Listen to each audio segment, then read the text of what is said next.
Cordial saludo, mi nombre es Daniela María Leano Morales, soy estudiante de Regencia de Farmacia y hoy vamos a hablar un poco del dengue y el análisis de un caso de un niño de 5 años en la ciudad de Lima. Aquí presento la evidencia de mis apuntes en el foro, como lo indica la guía. Bueno, el patógeno del virus del dengue es una enfermedad, una condición que la transmite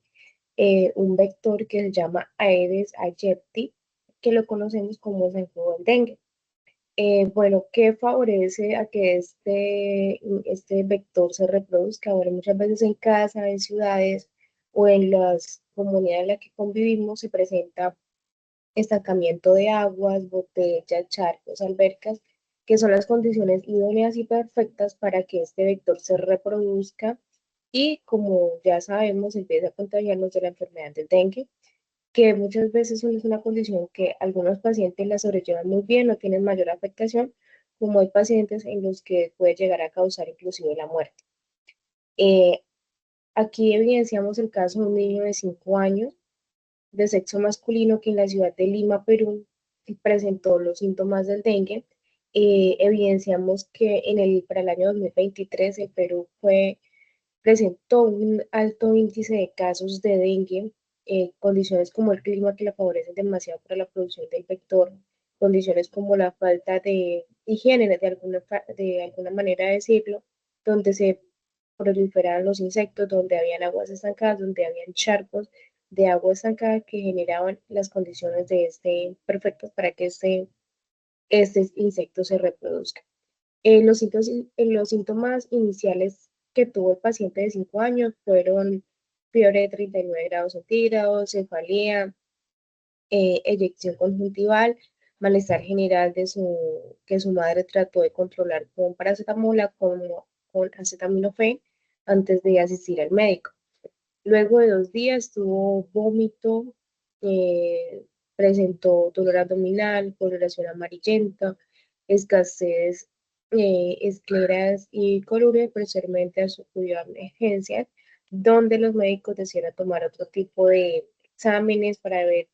qué otras condiciones estaban afectando más al bebé, si eran solamente esas condiciones o si había daño hepático o si había daño en algunos de los otros órganos. Al momento de la hospitalización,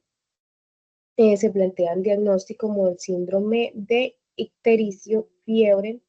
descartan el leptospirosis virus hepatis de la hepatitis viral, por lo que fue evaluado por el médico infectólogo, quien planteó la posibilidad de que fuera la enfermedad del dengue, lo cual fue confirmado gracias a los resultados de la ELISA IgM, que es reactivo. Bueno, tras un periodo de incubación asintomático de 4 a 10 días, que es lo que presenta generalmente las condiciones del dengue, que en los primeros días tenemos una condición muy asintomática, no presentamos muchos síntomas. En este caso, el paciente cumplió con esas condiciones de 4 a 10 días, que fue cuando la mamá trató de tratarlo con paracetamol, con acetaminofén.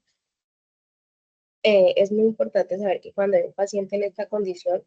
no es bueno automedicarlo, no es bueno administrarle por nada, sobre ningún motivo, antibióticos, que es lo que desafortunadamente muchas personas hacen cuando tienen fiebre, es consumir antibióticos, pues puedes generar un daño mucho más complicado y afectaciones peores y letales al paciente. Es bueno tratar la evolución con acetaminofén, con paracetamol, hidratar la persona y siempre transcurrir o ir de inmediata al médico para que ellos sean quienes determinen por medio de exámenes la condición del paciente, si hay órganos o no afectados o si es algo de un manejo de primer nivel. De manera repentina, se desarrollan en el paciente de 5 años fiebre crítica y, eh, perdón, fases febril, crítica y de recuperación. El día de la defervencia, cuando desaparece la fiebre, que es el día cero, es un día muy decisivo para determinar si el paciente evolucionó, mejoró, hubo un requerimiento donde el paciente ya salió del estado crítico, ya su cuerpo está respondiendo de manera muy positiva, evolucionando de manera positiva para entrar a ese proceso de mejora o de recuperación. O también es un día también cero llamado así, porque también así como podemos salir adelante, mejorar la condición del paciente, puede presentarse muchas más complicaciones, como se hablaba anteriormente, que hay daños en el hígado, que hay pérdidas, se presentan hemorragias internas y cosas muy críticas. Entonces, este día cero es como la evolución del paciente, donde se determina si el paciente sale de la crisis o entra en una crisis muchísimo más avanzada. La bibliografía donde saqué la información. Agradezco por la atención prestada.